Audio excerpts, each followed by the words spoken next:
When the ground beneath our feet trembles, how can we find solid ground? These days, everything can feel like ice breaking underfoot when we try to put our full weight on it. Even if the specific shape of our uncertainty looks different, each of us are entering this room with so many questions about how to show up in our lives, how to make a positive difference, how to connect with God and with each other. Sitting with these questions is what it means to live inside the holy Saturdays of our lives, when God seems absent. For the past few weeks, we have been in a series in the book of Jeremiah, exploring how to survive these Saturdays when hope seems distant and despair seems logical. Like the prophet Jeremiah, we are navigating a time when we are teetering on a razor's edge. Jeremiah lived during a moment when his entire nation and way of life was jeopardized by the cold hand of empire reaching down to destroy everything that he knew and loved. And he felt like he couldn't do anything but warn the people about what was to come. And I don't know what this says about me, but ever since I was young, I've connected to Jeremiah because of this feeling of being called to preach a word that was perhaps too big for me, but never big enough for God. But I confess that there are moments when I want to turn away from the violence, the anger, the uncertainty on every street corner. The way back home seems further away than ever. When everything is shaken, we often don't know why we should remain faithful at all, and what being faithful even means. It seems easier to just go along and keep a fragile peace that is the absence of conflict rather than the presence of justice. In the middle of the book of Jeremiah, we encounter a community that remained faithful despite imperial power bearing down on them. So please turn in your Bible to Jeremiah 35. I recommend keeping it open throughout my sermon because I'll kind of read the first part and then revisit it about midway through. The words will also be on the screen. I'm also going to move over so I can see everybody's lovely faces. Jeremiah 35, beginning in verse 1. This is the message the Lord gave Jeremiah when Jehoiakim, son of Josiah, was king of Judah. Go to the settlement where the families of the Rechabites live, and invite them to the Lord's temple. Take them into one of the inner rooms and offer them some wine. So I went to see Jeconiah, son of Jeremiah, and grandson of Habassaniah, and all his brothers and sons, representing all the Rechabite families. I took them to the temple, and we went into the room assigned to the sons of Hanan, son of Igdaliah, a man of God. This room was located next to the one used by the temple officials, directly above the room of Messiah, son of Shalom, the temple gatekeeper. I set cups and jugs of wine before them and invited them to have a drink. But they refused. No, they said, we don't drink wine because our ancestor Jonadab, son of Rechab, gave us this command. You and your descendants must never drink wine, and do not build houses or plant crops or vineyards, but always live in tents. If you follow these commands, you will live long, good lives in the land. So we have obeyed him in all these things. We have never had a drink of wine to this day, nor have our wives, our sons, or our daughters. We haven't built houses or owned vineyards or farms or planted crops. We have lived in tents and have fully obeyed all the commands of Jonadab, our ancestor. But when King Nebuchadnezzar of Babylon attacked the country, we were afraid of the Babylonian and Syrian armies. so he decided to move to Jerusalem. That is why we are here. So probably many of you have not heard about the Rechabites before. And I could compare them to our modern-day Amish. They were a small, tight-knit religious sect with highly specific standards for behavior. They essentially took this idea of remaining separate from the world seriously, and this had real-world consequences for how they lived together. They rejected anything that reeked of the fertility gods of the Babylonian Empire, which included things like cultivating land, making or drinking wine, building houses. And they refused to participate in what they saw as the injustice of the economic systems of their time. And we hear about the Rechabites because Jeremiah decides to put them to the test. He invites them into the Lord's temple, which is a sacred space, and he invites them to drink wine. And they refuse. This refusal tells us so much about what it means to live out our faith in a time when the ground beneath our feet feels like it will splinter at any second. And the Rechabites matter to us today because they are masters of rooted improvisation. And as a value of the Table Church, rooted improvisation is all about honoring the wisdoms and traditions of those that have come before while adapting and responding to the needs and challenges of our time. And the Rechabites were radical because they remained rooted to their convictions. Eugene Peterson, in his book, Run with the Horses, The Quest for Life at Its Best, talks about why Jeremiah used the Rechabites as an example. The Rechabites were living evidence, right on the crowded streets of Jerusalem, of the two things the crowd-conditioned people assumed were impossible. They were evidence that every day, ordinary people could live their entire lives directed by a personal command, and not the impersonal pressures of the crowd. And they were evidence that it is possible to maintain a distinctive way of life and not assimilate to the fashions of the crowd. And so that makes me wonder, as a church, what are we willing to go against the crowd for? How do we remain committed to our values and our practices? What remains essential about the traditions that have been passed down to us? And what keeps us rooted in our identity? And the Rechabites were also important because they were willing to improvise.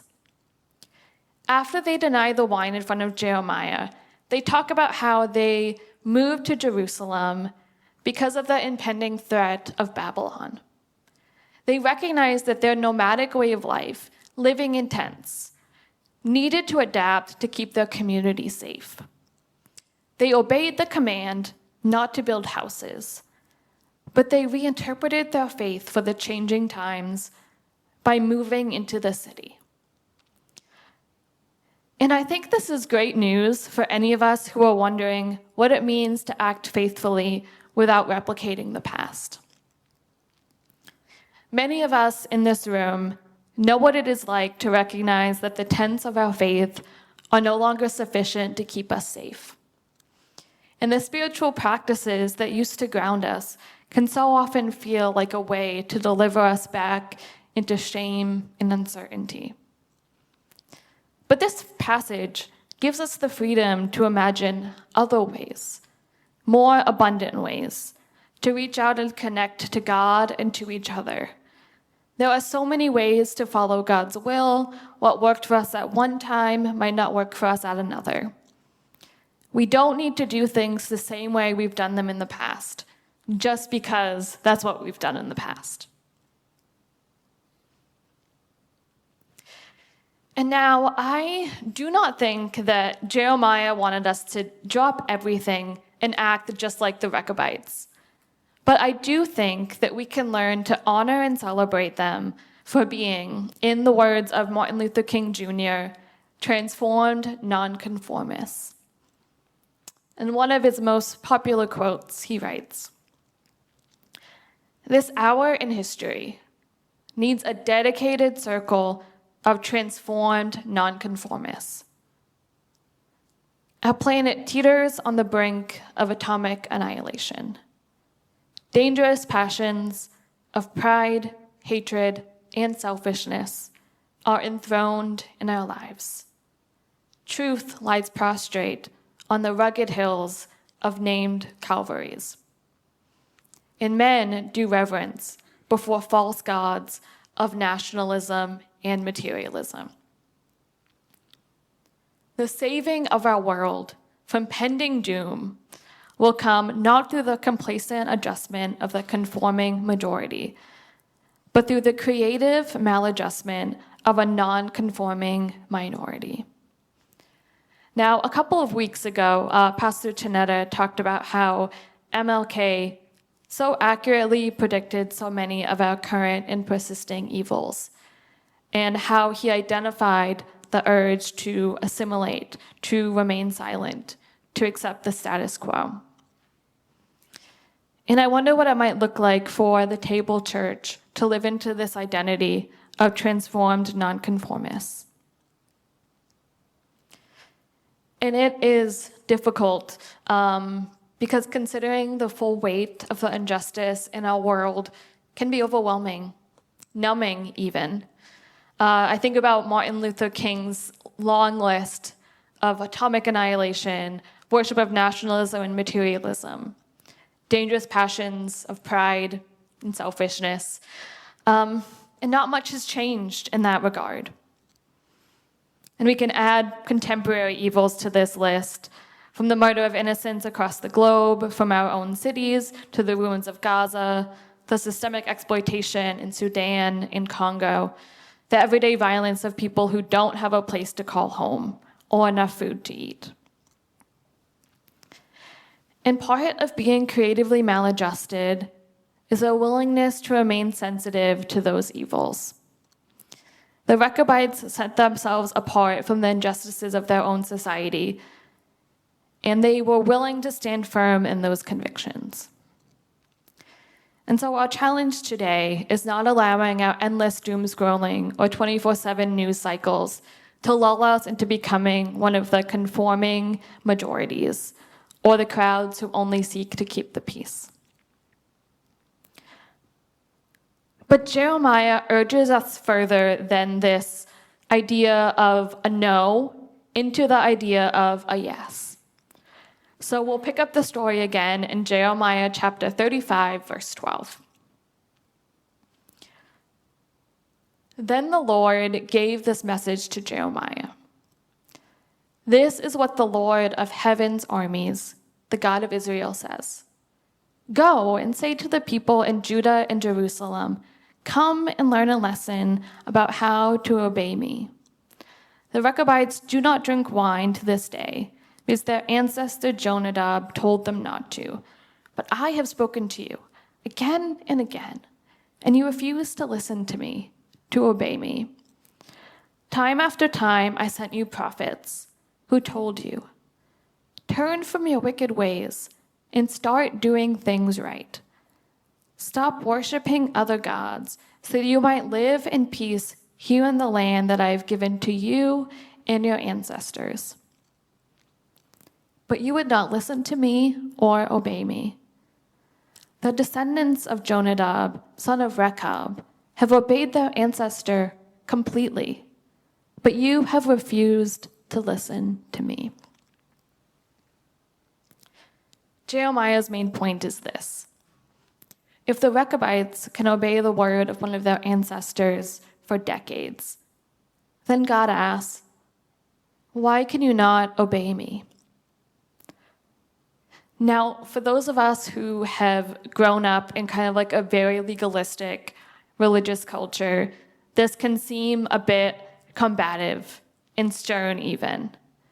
But I always come back to this metaphor of a parent who reaches out to instruct their child on the way to go, but they refuse to listen.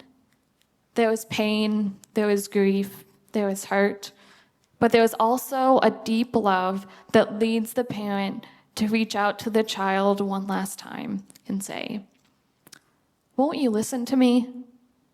I only want what's best for you."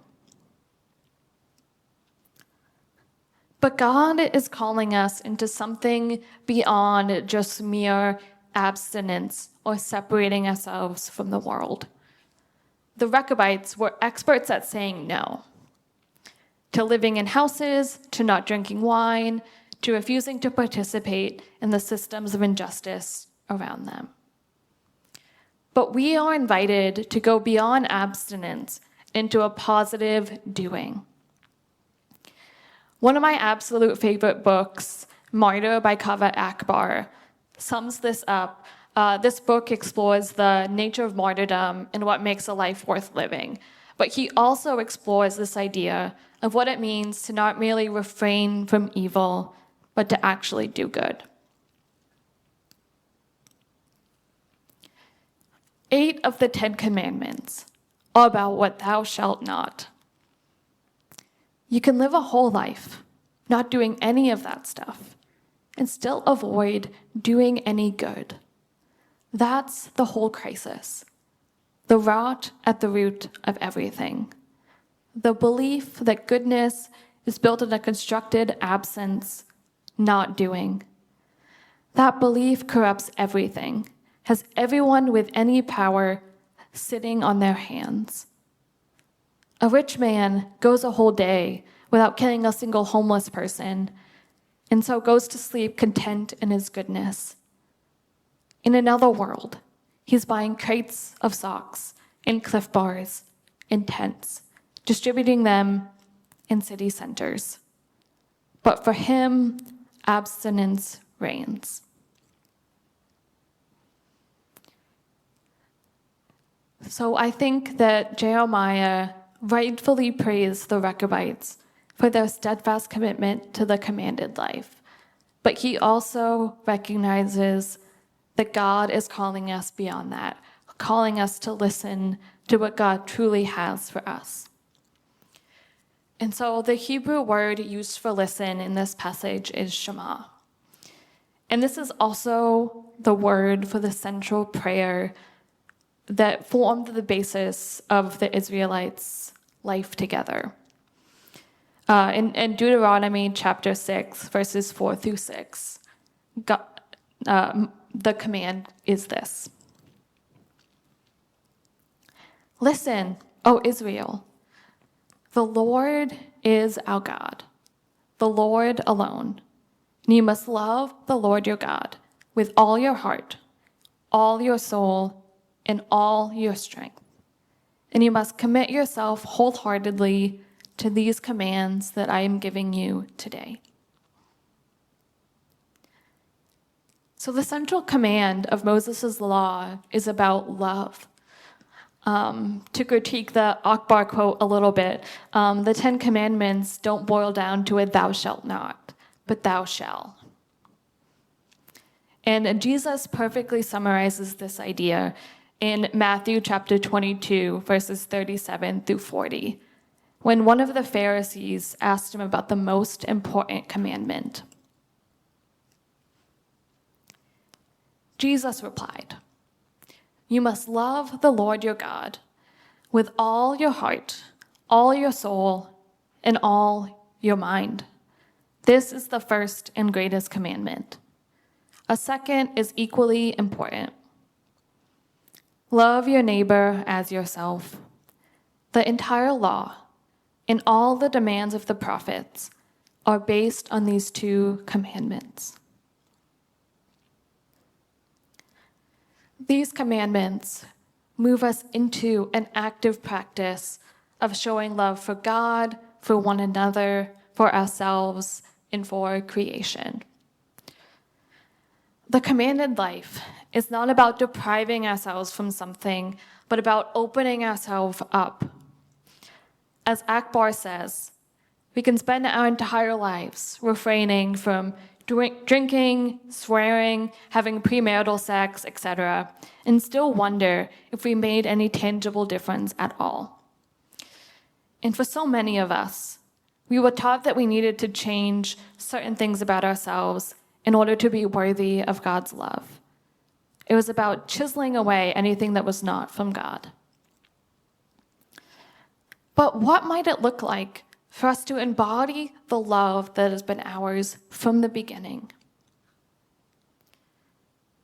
I think for many of us, a starting point has always been this idea of loving our neighbor.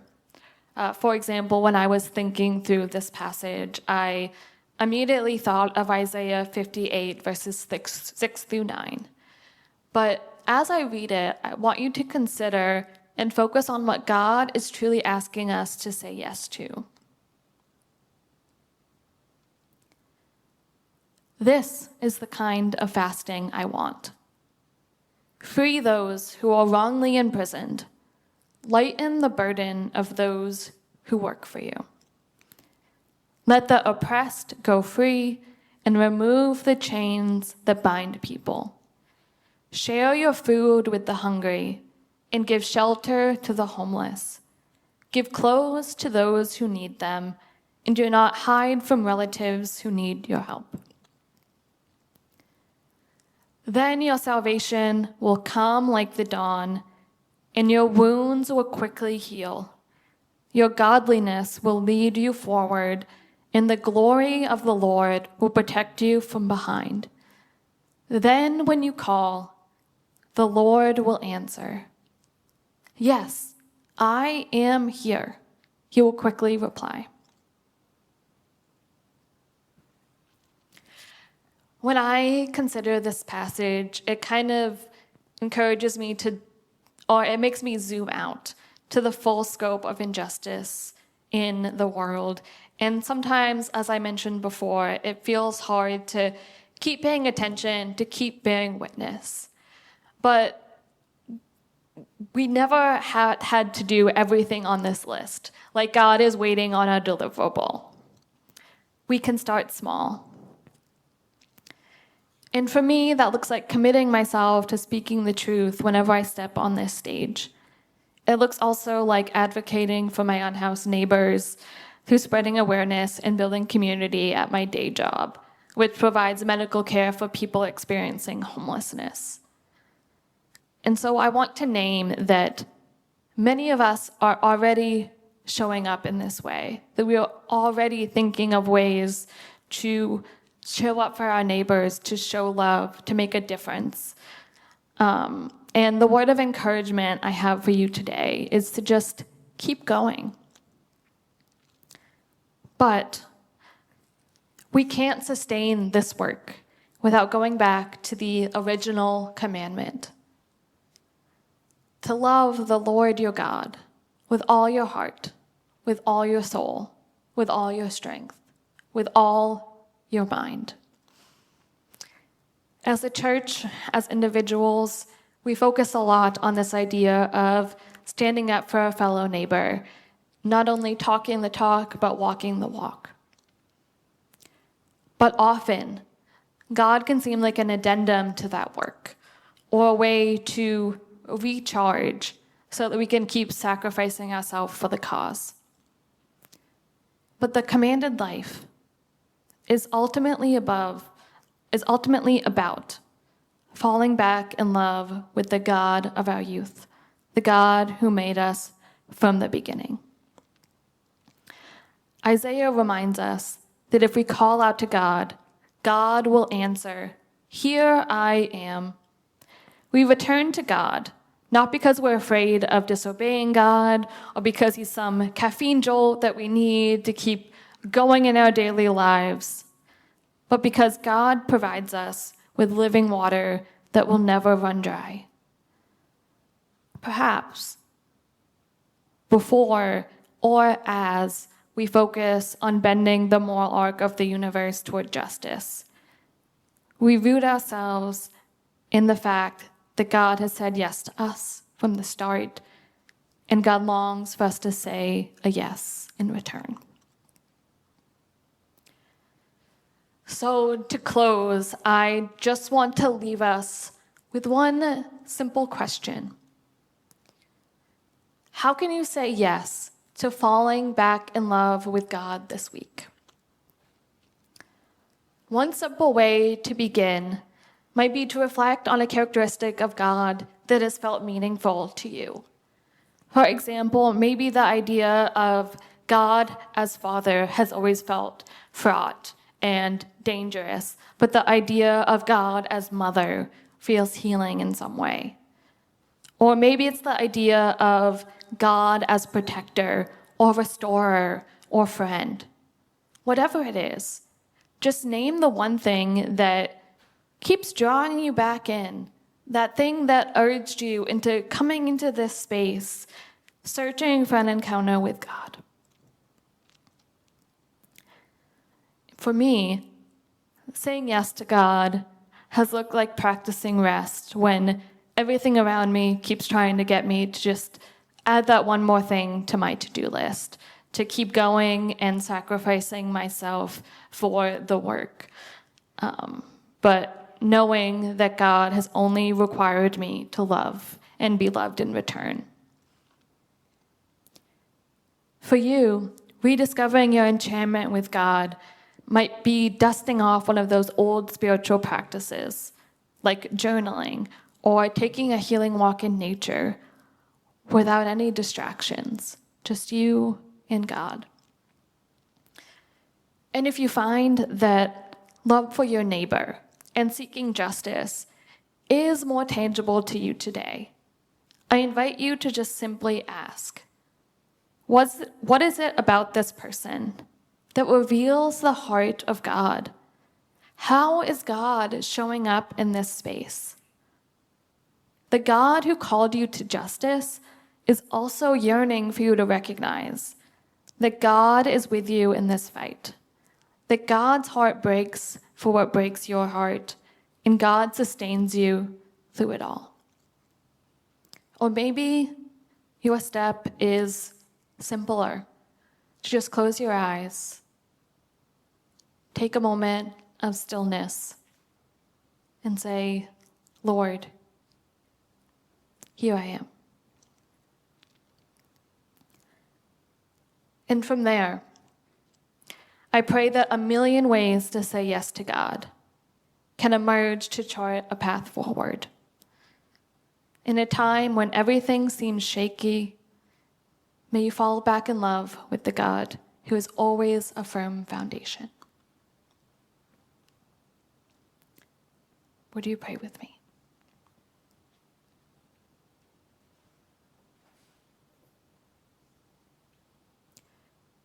Lord, here I am, here we are, in this space where there is so much bearing down on us, so many responsibilities, so many shoulds and should nots, so many fears that we're not measuring up, that we're not doing enough, that there is something that we are missing, that the world that we have is not the world that we want.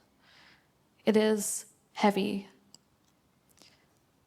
And I pray that as we continue on with our service and enter into the week, that you will just come forth and show your presence to us in those small ways that added up make a big difference. For those of us who have maybe struggled with this idea of connecting with God, of falling back in love with you, may you show us just that one tiny glimmer that reveals that you are here, that you weep with us, that you celebrate with us, that you are calling us into a deeper relationship. May we never lose that enchantment with you, and may that sustain us through all that happens in our lives. In Jesus' name, amen.